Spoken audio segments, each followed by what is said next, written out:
خب بریم گربه ها ما با سوسیس میخورن یا نه. غذا خوردن تو پا، اما این مرض سوسیس قری رو ول نمیکنه. چی میخوای؟ بیا بیا بیا بخوری دون. ول نمیکنن که سوسیس قار. یه جور حمله میکنن انگار هیچی از صبح نخورد. گشنه ها بخور بعد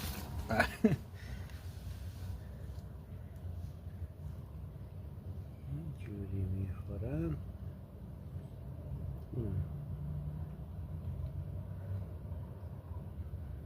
یه جور بهشکی نمیده میگه مال منه.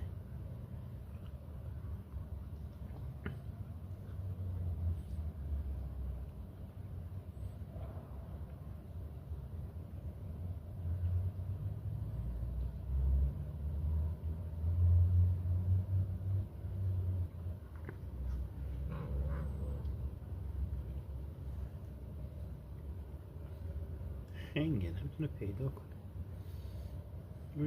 چرا ضعیف.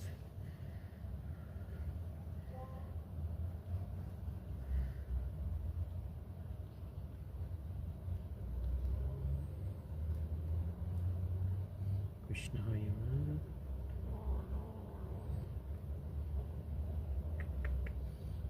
دریدن.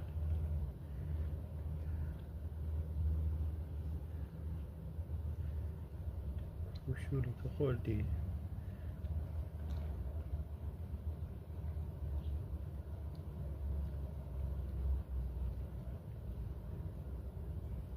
بخور سولیکوه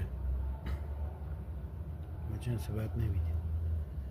دست مشته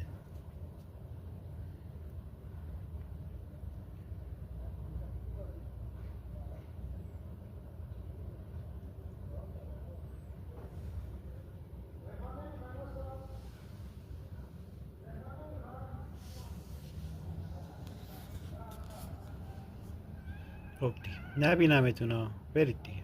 خدا نگهدار.